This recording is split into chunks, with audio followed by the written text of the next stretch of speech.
Hello, everybody, and welcome In the Box. This is your host, Chris Bradford, Penguins beat writer at DKPittsburghSports.com. I'll be joined in a little bit by my colleague, Matt Sunday, and we're going to talk a little bit about the Penguins, the playoffs, and, of course, their victory in Game 1 over the Philadelphia Flyers, a 7-0 victory. Very convincing. First, I want to talk a little bit about that game. Not much not like, I should say, about the Penguins' performance. Philadelphia came out extremely flat. I was a little bit surprised at that. A lot was made about this rivalry going into this series, and I thought the Flyers had talked a pretty good game about not this being 2012, but a new Flyers, a team built on speed and skill. And if they had any, it didn't show Wednesday night at PPG Paints Arena. And if we're being honest, it really hasn't shown in any of the previous 4 meetings this season between those two teams. I don't know where this series goes from here, but the Flyers can ill afford to go down 2-0 in this series, and I hate to say a series is over in 2 games, because there's that old adage about a series isn't over until the home team loses. But if you're the Philadelphia Flyers and you go down 2-0 to this team, that would make it 0-6 on the season against Pittsburgh. I don't think they can realistically go back to Philadelphia and expect to win a game. Maybe I think you'd certainly be looking at a sweep in this series, and obviously the Penguins would take that. They haven't had too many playoff sweeps here lately over the last 2 years, and anytime you can do that, and certainly against an opponent, a bitter rival like the Flyers, the Penguins will take it. I want to look at a few things that the Penguins did really well, I thought, last night, and I think it starts in goal with Matt Murray. I think he may have been the biggest concern going into that series, and I think he answered any concerns that I or anybody else may have had. He had 30 saves, another shutout. That's third straight playoff shutout for him. The last goal that Matt Murray gave up was in Game 3 of last year's Stanley Cup Final to Philip Forsberg. So over 226 minutes, I believe it is his streak, a franchise record. He'll look to be taking that into Friday night's game against the Flyers. He was the Matt Murray that you expect to see in the spring, and it's given the way he struggled a little bit after the concussion with his glove hand in particular, he settled a lot of concerns that Penguins fans may have had. And I think the other area that the Penguins performed very well in was the penalty kill. That was another cause for concern down the stretch, because they were at a run there where they were giving up a goal at least in 6 straight games. Well, they didn't even give up a single shot in Game 1 to the Philadelphia Flyers. Philadelphia had 4 power play opportunities and not a single shot. And I think a lot of that goes back to the shot blocking. You see the Penguins blocked 26 shots in Game 1, 6 of them by Chad Ruhwedel. He was another question mark going into that series. Everyone was talking about the third pair, the 6th defenseman. Well, Ruhwedel, I think he gave a pretty good accounting of himself. And I think what you're seeing from the Penguins is their ability to elevate at the crucial times of the season. We saw that, I think, in January when there was talk about the Penguins possibly not missing the playoffs, or possibly missing the playoffs, I should say, and you saw the Penguins elevate. Late in the regular season, when there was concern of, oh no, they might be facing, Boston or Tampa Bay as a wild card, what would the Penguins do? They won 4 of their last 5 games. This is a team under Mike Sullivan, and you have to give the coach there a lot of credit, because he knows his team, and when they start, dickering around, they're a team that's capable of winning. I'm not saying the Penguins are going to win the Stanley Cup, but I don't think they're going to go out easily. I mean, they're going to alleviate a lot of concerns here, I think, in the first round, and the sooner they can put away Philadelphia, that's more rest for them. Then they can gear up for the second round, and when you look ahead to the second round, you're looking at Columbus or Washington, 2 teams that haven't fared traditionally well against the Penguins. When we come back, we'll be joined by Matt Sunday, and we'll be talking more about the Penguins in the box.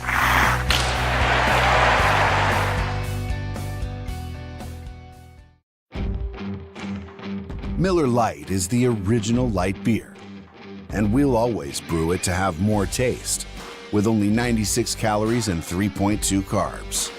Because we believe that if you compromise on taste, you can taste the compromise. Miller Lite. Hold true.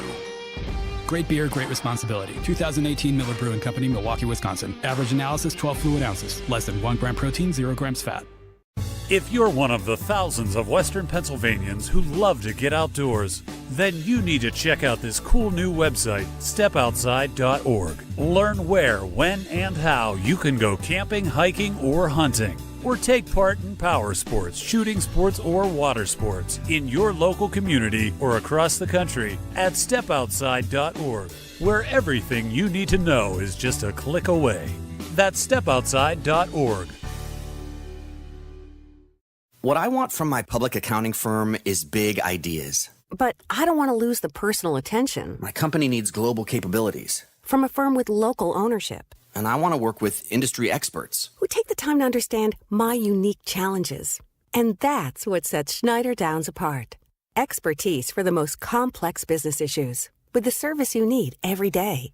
To learn how our big thinking with a personal focus can help your company, visit schneiderdowns.com.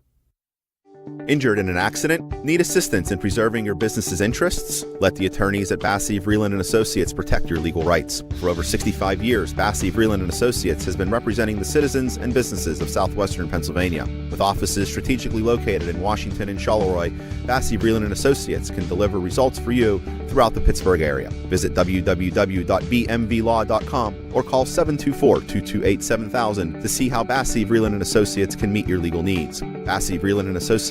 We fight, we care, we win.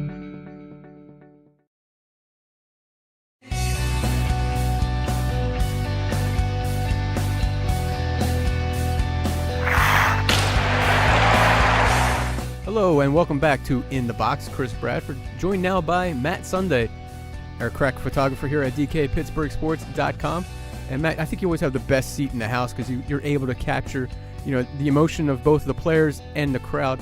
And obviously this is a very emotional series because it's the Philadelphia Flyers and the Pittsburgh Penguins. Now, for your money, you're a native Pittsburgher. Who is the Penguins' biggest rival, and is it still these Flyers? Is this a question? This is the question. It's not the Capitals?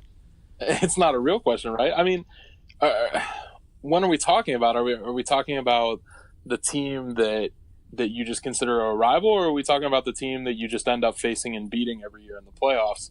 And some argue that doesn't make a rivalry. So, until the Capitals find a way to beat the Penguins in a high-profile series, or, find a way to knock them off their backs, I don't see that as being a rivalry. Now, of course, the Flyers haven't beaten the Penguins this season, but man, it didn't have the animosity of the old series, but you can just tell that it's starting to build just a little bit. Radko Gudas not doing anything that'll get him suspended quite yet, but you could see him with the stick up high.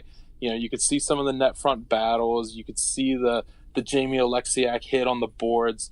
Sooner or later, this has only been one game, and that team took a lot of punishment in game one.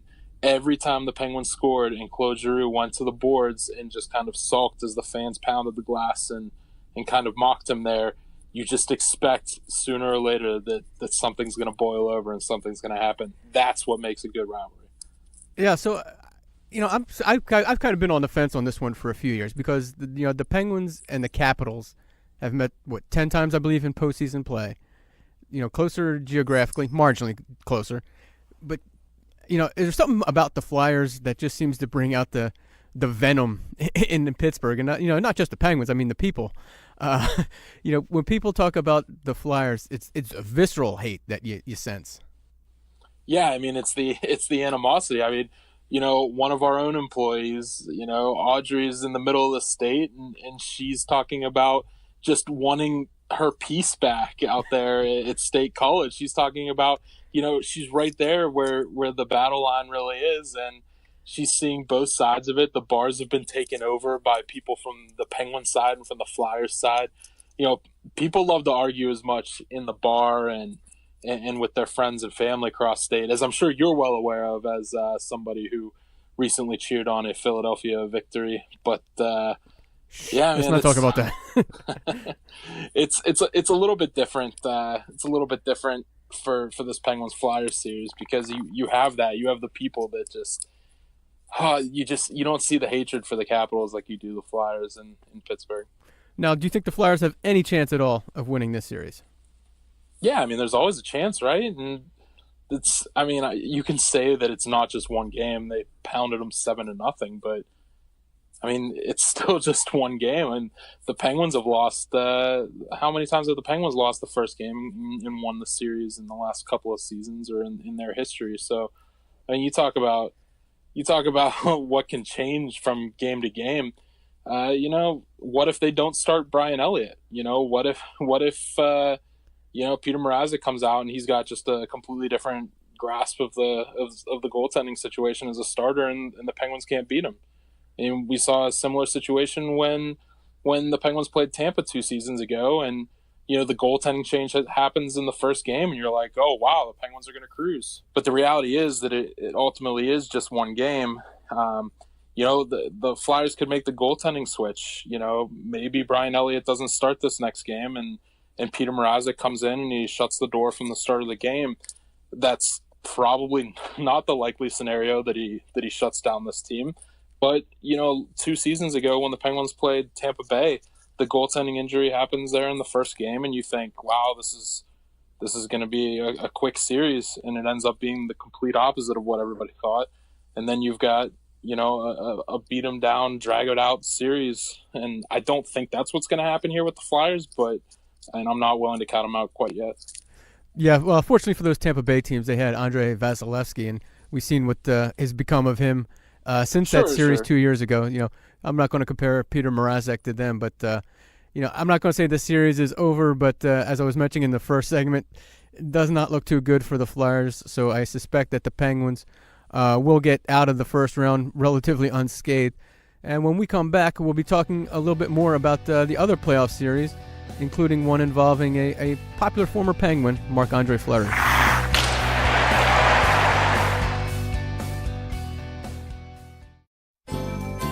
It's been 50 years since the Summer of Love, but if you're not performing as well as you'd like, check out endedforless.com. I'm Eric Cushy of Curtis Pharmacy. Don't pay premium prices for the little blue pill. So Denafil, the same active ingredient as in Viagra, costs 80% less. endedforless.com. All we need is your physician's name. We do the rest. Free shipping, too. ndforless.com. Curtis Pharmacy, Western PA's Better Way Pharmacy. curtispharmacy.com.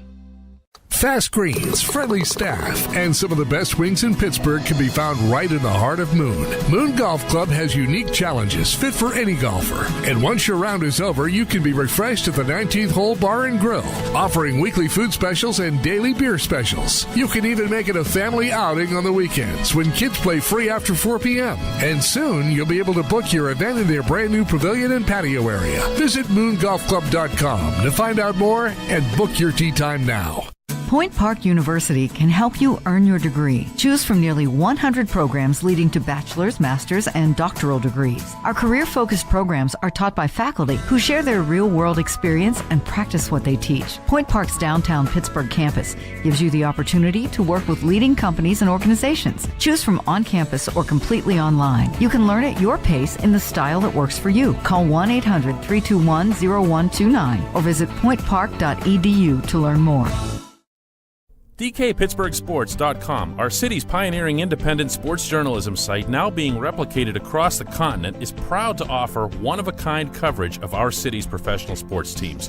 Steelers, Penguins, Pirates, we go wherever they go. We follow their every move. We work to find the inside stories. We even manage to have a little fun on the job, including our live Q&A sessions with readers every day at 5. A subscription starts at just 99 cents for the first month. And if you like what you read, it's just $3.99 a month after that. We've built up 40,000 subscriptions in just 3 years. We've grown to 5 million page views a month. That's because we're Pittsburgh-born, Pittsburgh proud, and with the help of our readership community, we've been able to reach Pittsburghers near and far, wherever they are.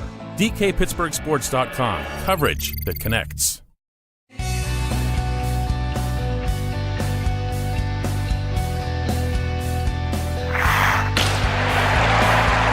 We are back in the box at Highmark Studio. Chris Bradford along with Matt Sunday. Now, due to some, we'll say, technical constraints, we weren't able to record earlier this week before the start of Game 1 of the Penguin series. So, Matt, I want to get your opinion on some of these series, and I think our predictions are still relevant. It's only one game, as you said. the Flyers could still come back, and I'm sure the Minnesota Wild and the Los Angeles Kings, who also lost in Game 1, they could also still come back. But looking at that Flyers-Penguins series, what would you say is your prediction, and in how many games? I think like most people in the region or covering either team, I've got the Penguins in this one. And I originally thought 6 games. We hadn't seen the Penguins play a real 60-minute game until last night or the other day against the Flyers. So I don't know, man. I'm not gonna say that they're gonna sweep them, but they look pretty good. Yeah, I had that going 6 games as well. I didn't not feeling so hot about that one right now. The other series that got underway Wednesday night was Winnipeg, Minnesota. Winnipeg, of course, gets the first win as the new Winnipeg Jets. They're obviously kind of a trendy pick in the Western Conference. I think them and the Predators. Who do you like in that series? It's actually in my contract that I have to say the Winnipeg Jets. Yours too. Okay, so we are all going with the Winnipeg Jets. I guess we've got the same contract. Yeah, it's a sweep for the Winnipeg Jets. They're going to win in 3. 16 straight. Yep. And the other series, obviously very Pittsburgh's other team, we should say, the Vegas Golden Knights, just because of Saint Marc-Andre Fleury. They scored a He's 1. Made of chocolate, did you know? I heard about that, life size. Yeah. That's pretty cool. I'd like to get one of those myself, but yeah, I wonder if the chocolate version can make 30 saves though and shut out the Kings for the first one. Certainly couldn't do that in 2013, but I regret. Oof. Kings, Knights obviously now up 1-0. I actually like the Vegas Knights to win that one, that series. I just think they have something special, at least enough to get through the first round. And I think it'll be a great story if they just get through the first round. Yeah, I mean, they're already a great story, right? Look, I don't know if it's pulling on my heartstrings or if I just want to ride this fantasy out where the Vegas Golden Knights are just this first year success, but I'd love to see them play the Penguins. That's where I have them on the bracket that we have set up on NHL.com through our site. And it might not be as realistic as Winnipeg or say a rematch with the Predators, but I've got the Knights. Speaking about another team that the Penguins have beaten in a Stanley Cup final recently, the San Jose Sharks. They open against the Anaheim Ducks at the Honda Center. I don't have a great feel for that series because I haven't really seen a whole heck of a lot of both of them. East Coast bias, I admit it. I think I will take the Ducks, though, and I'm not real crazy about it. I typically like the Ducks, and I'm typically there with you, but what I've seen of both teams, the Ducks match up really well against a team like Pittsburgh, I feel, because they're so centered and fast, but also defensive. They just feel like they control the ice. But San Jose with the experience, I like them. The other series, of course, is the upstart Colorado Avalanche, one of the biggest surprises in the league, going against the President's Trophy winning Nashville Predators. I am taking the Predators in that one. I think that to me looks like maybe a sweep or a 5-game series at best. Yeah, I think this was the one. I picked 1 or 2 sweeps, Winnipeg being the one contractually obligated, of course. But this one, I really like Colorado, and I liked them 2 years ago when they started to head in this direction. Something fell off last year inexplicably, but Nashville's got this, man. That's a really good team, and I'd be shocked if they don't find their way to at least the Western Final. Now, sticking to the Eastern Conference the rest of the way, the Devils and the Lightning, of course, New Jersey gave Pittsburgh all it could handle this year, and Tampa Bay has been, for most of the season, I think, considered, the team to beat in the Eastern Conference. So who do we like there? Devils, Lightning? I'm taking the Lightning. I don't care if they've struggled down the stretch. I think they're the superior team there. Yeah, I'm right with you. It's one of those things where you want to pick the Devils just because of how you've seen them play the Penguins, but Tampa Bay's got too much for them. Other series is Toronto and Boston. I think that's a very good series. I think that's a great uniform matchup for one thing, and absolutely two original 6 teams going at it. I love the way Toronto is playing and the direction they're headed, but for my money, Boston is the team to beat in the Eastern Conference. Yeah, well, uniform-wise, I'm sticking with my pick as Toronto being the best jerseys in the NHL. And I like them to win this despite Boston maybe being the hottest team down the stretch. I really like the way that Toronto's developed. And tell you what, man, that kid up there, now that he can produce a little bit on the power play, they could be scared. 34, yeah, finally getting on the power play is Austin Matthews. I think that's kind of a bold prediction, but yeah, I could see it. You know, I love Boston, but a part of me is pulling for Austin Matthews. I think he's, you know, a great story, good American boy from Arizona. They've got some guys that are fun to watch up there, man. And then, of course, the final series we'll talk about is the one that the Penguins will probably be most interested in, Columbus and Washington, two teams that haven't had a lot of luck against the Penguins. Nah, too much star power on the team out in D.C. I like another rematch in the second round. And I am going to have to disagree with you. I am going to take the Columbus Blue Jackets. I don't know what the Capitals, you know, I don't know what Barry Trotz is doing with the goaltender situation. I understand he would doing that maybe against Pittsburgh, but I think against Columbus, they have enough to get by through that series. Maybe build up some momentum, get some confidence going into the Pittsburgh series. And you know, if Grubauer struggles, or if Hope struggles against the Penguins, maybe you can go back to Grubauer. But you don't like maybe making the change and just letting it build up to the Penguins if they feel like they can beat Columbus. You know, I think, well, at least what I'm hoping for, because I mean I hope he's a way better goalie than Grubauer, is that they're setting him up to be, you know, kind of the knight in shining armor who's going to ride in to save the day when Grubauer eventually falters. I mean, that's the only way I can see it. I don't know, man. It'll be a better series, I think, than people think, though. We'll put it that way. Yeah, I think it'll certainly be better than the one we are covering, the Pittsburgh and Philadelphia series. Well, that will do it for In the Box for today. We will have more Penguins Flyers coverage as the series moves on. For Matt Sunday, I am Chris Bradford. We will see you next time.